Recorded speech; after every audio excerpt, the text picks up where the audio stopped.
tunteet, mitä meillä on, niin ne elää ruumiin kautta, ruumiillisissa tuntemuksissa.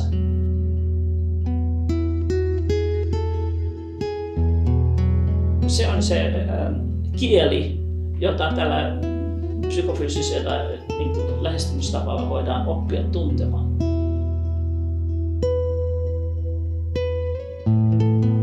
Yeah, I think it starts with this awareness, this body awareness.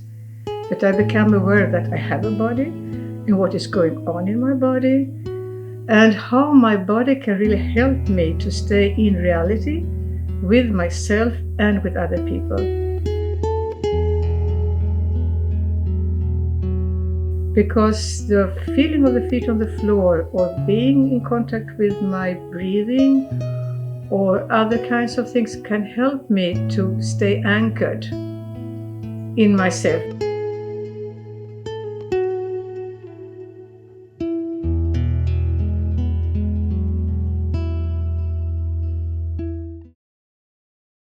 The idea is that in addition to doing psychotherapy in a more typical, standard way, we bring in more contact with the body, help the patient make contact with the body, help the patient be more aware of the body.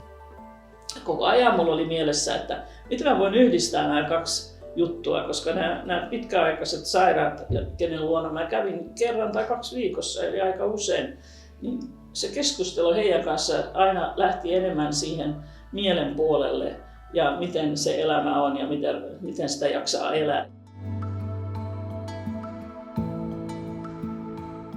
I think the word understanding is also saying something because we are going underneath something. With body psychotherapy you go really underneath. You kind of really get to another kind of understanding of what is happening in your client, and the client learns how to understand himself.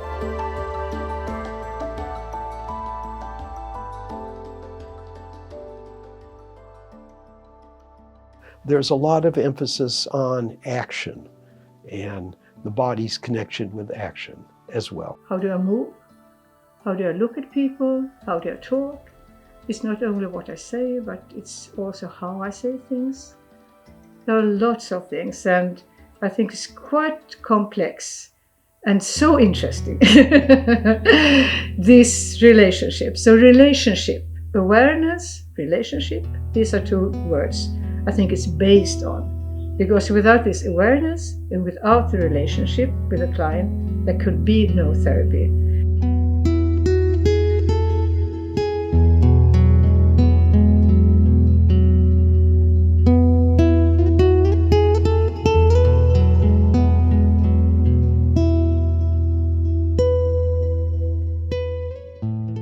We think about what we call body organizing, how the body shapes itself every second, moment by moment.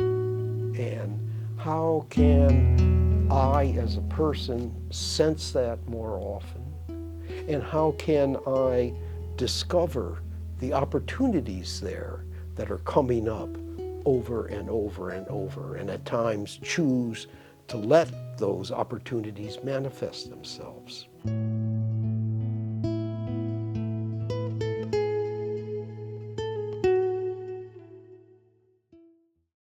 Tai ainakin 97 tuli Georgin kirja, tämä hieno opus.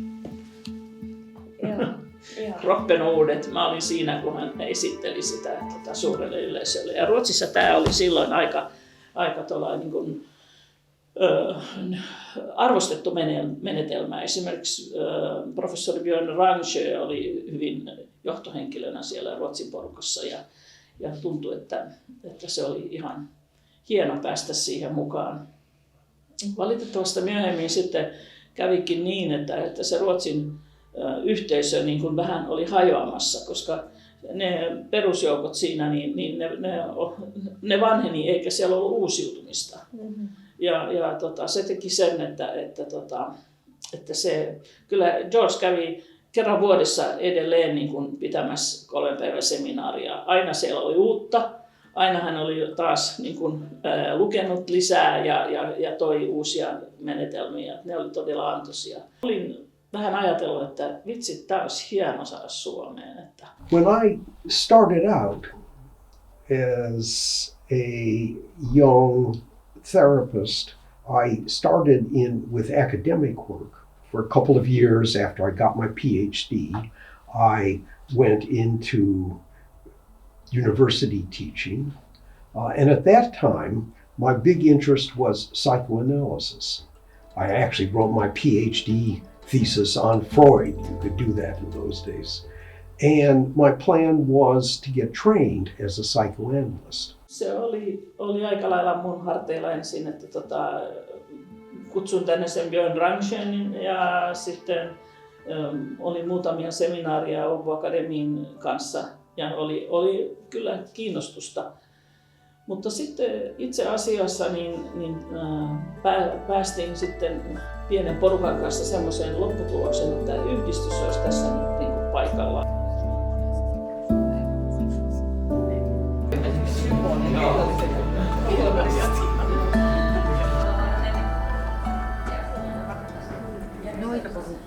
Ja sitten perustettiin 4. päivää tammikuuta 2004 muistaakseni tämä yhdistys, ja siinä oli 30 ihmistä siinä perustamassa ja se lähti hyvin liikkeelle.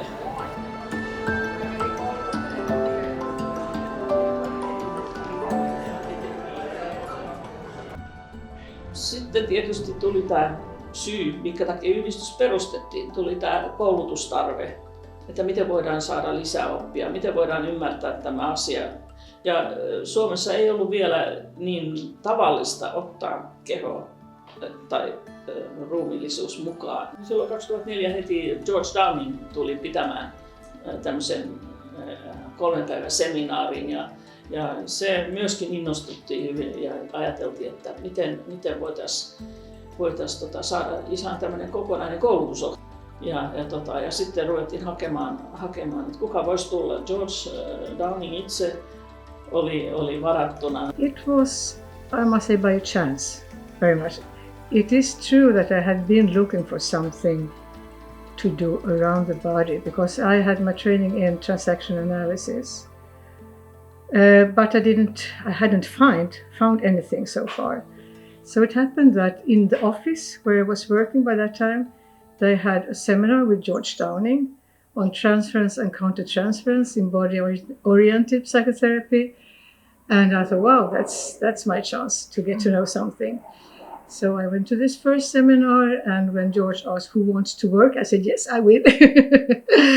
And so it started, and I found it so interesting from the very beginning. And then I wanted to continue, but I had some problems. But then I was called by that association because they needed someone to translate. So I did simultaneously translating George's seminar in Rome from English to Italian. And that was one way also to really learn it from the beginning, from the source. Yeah, so that was one part. And then the second part, then I came to, went with George's training to Amsterdam, and I could observe how he taught. That was, the teaching was 5 days, 5 times of body-oriented advanced training. So, and after these experiences, so I went to do some workshops in Sweden, and then also went to Norway, to Oslo, to Reikian Institute. So I started to kind of not only work with the body-oriented approach in my private office, but also did some workshops. And then a certain day George called me and asked, would you like to go to Finland? Sitten hän ehdotti Cecilia Waldekranzia, joka asuu Roomassa. Hän oli itse asiassa Ruotsin kansalainen tai ruotsalainen, joka asui Roomassa. Ja siellä Italiassa hän oli ollut Georgin kielenkääntäjänä Georgin kursseilla. Eli hän oli sanasta sanaan niin kuin seurannut Georgin ohjelmia. And so I came to Finland, where Clara met me at the airport, and we had not known each other from the beginning, and that was really a trip to build up something that where I had some training experiences, but it needed to be something else because I couldn't propose 5 days, 5 times the way George worked. It was not possible at the university, and we didn't also know if people were interested. And so we started a basics that was 4 times 3 days. But these 3 days were very condensed, I tell you. We worked hard, but there was an interest, and slowly we found a way to teach these basics, and then it became too advanced, and then George came in more. He was in Finland all the time doing his seminars, but not in the training program. But when we started the supervision part with Clara Wickström also, then George came in and had a part in the training to do supervision, to teach how to supervise. So it's been a long and very interesting trip, and I had learned a lot and about psychodynamic, the dynamics in psychotherapy. I knew a lot about transference, countertransference, and way of working in the transactional analysis clinical setting and with groups. But I had very little contact with my body, I think. So that was something really new to me. And it opened up really to stay and be in life in a much different way. Because when you are not in contact with your body, you are not really in contact with your life. So it's something that is missing there. And you can try to cover it with different kinds of things, your intelligence or cognitive capacities, but to be here and to be with your breathing, to feel the body, to feel the feet on the floor, and to be able to be in relation with another person, with another contact. That is a real something which is different from other kinds of psychotherapy, I would say. No sanotaan näin, että kun nämä peruskoulutukset oli saanut monta opiskelijaa, niin 300 paikkeilla, niin silloin huomattiin, että tarvitaan myös työnohjausta, ja silloin saatiin järjestettyä Turun kesäyliopiston kanssa työnohjauskoulutusta, ja sitten myöskin tämä oli useampi tämmöinen 3-vuotinen jatkokoulutus ollut jo, ja siitä sitten normaali jatkumo oli se, että ruvettiin miettimään, että voisiko opettajia myöskin saada koulutettua, ja löytyy sitten sopivia henkilöitä, jotka lähti sitten tähän koulutukseen, jota George sitten kädestä pitäen ohjasi. Interesting is how it's all developed here in Finland. This is wonderful to see for me, wonderful. And why? Well, it's done well in some other places too, but particularly well here. I think there are 2 reasons. One is, the most important, is I've been lucky with the colleagues I have here. I have a group of 8 colleagues who all teach Finnish, who teach here, and they are good. They are so capable at what they're doing, and that has a big impact. And the second reason, I think, is here in Finland, you Finns have a natural orientation towards the body.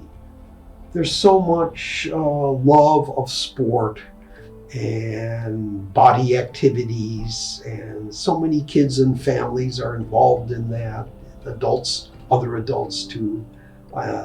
There's sport, there's the sauna, there's this and that. There's already a orientation towards the body, and I'm sure that has had an effect also on the development, on why this work has spread and gotten popular in Finland. Mikä tässä on ollut niin kuin tosi tärkeä on ollut myöskin se, että alun perin saatiin aikaiseksi yhteistyö näiden kesäyliopistojen kanssa. Eli me aloitettiin itse asiassa ensin Arkada AMK tuli vastaan ja antoi meille niin kuin opetustilaa ja mahdollisuutta, ja sitten Turun kesäyliopisto on ollut merkittävä tekijä tässä näin, ja Turun kesäyliopisto oli just se ensimmäinen Georgin koulutus kertaa myöskin oli vastuussa siitä.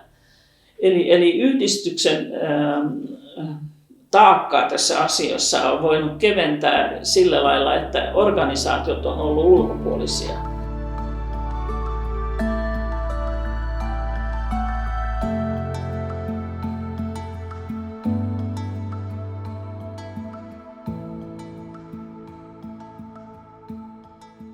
So I think what has happened in Finland is quite extraordinary, and I think it depends on the association. You had already an association here.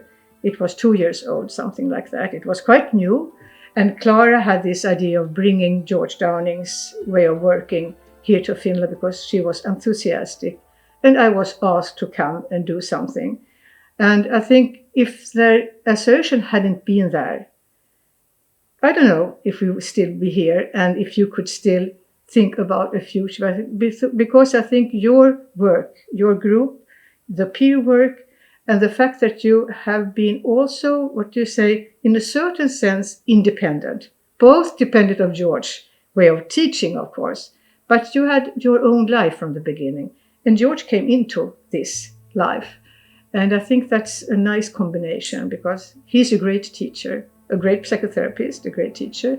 But without this association, it wouldn't be what it is right now in Finland, I think. Look at certain problems and then get in touch more with thoughts and thinking patterns that affect those problems. And many therapists, as you probably know, also help a person get in touch with emotions, different emotions inside, and how those affect those problems. And some methods, as you probably know, also help patients look at what happened in their childhood past and how did all these patterns of thoughts in relation to emotions emerge from childhood. And if you think about it, it makes sense to add to that, not just being aware of an emotion, what's going on, but feeling where it is in the body and noticing where in the body, and not just being aware of that, but then noticing what do I do then with my body? And how do I organize my body? How do I shape my body? And then it makes sense also to help persons think not just about how can I say something different in my relationship to person X and Y, but also how do I shape and organize my body in that relationship and what works well there for the interaction and what could be different. So it's a very natural thing to add.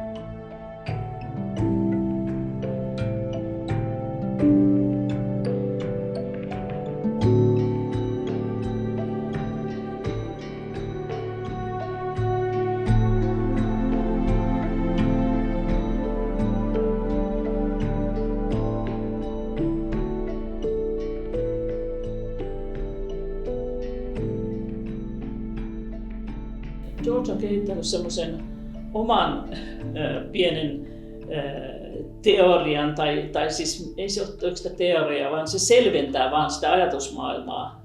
Se tarkoittaa tavallaan sitä, että vielä enemmän kiinnitetään huomiota siihen, että jo pieni vauva, kun ilmaisee tunteitaan, niin ilmaisee sitä niin kuin järjestämällä oman kehonsa. Kädet saattaa liikkua ja jalat potkia ja sillä tavalla. Tai sitten hän kurkottaa luokse tai jotain, niin se on niin kuin fyysistä ja tämmöistä hän organisoi sen oman kehonsa niin kuin sillä tavalla, että se vastaa sitä, mitä hän haluaa tai sitä tunnetta.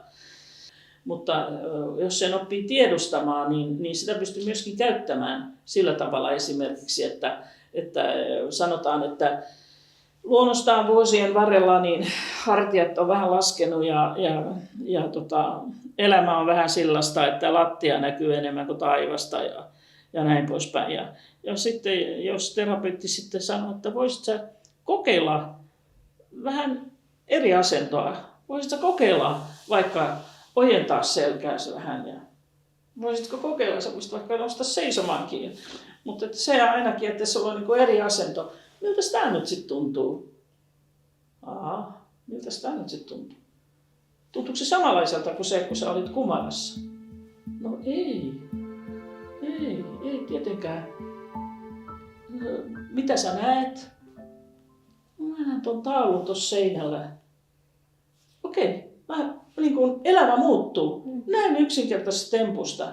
Mutta tietysti ei se ole temppu, vaan se on kanssakäyminen toisen henkilön kanssa, jolloin otetaan osaa siihen, mitä se merkitsee kokonaisuudessa tämä asento ja mitä se voisi merkitä kokonaisuudessa.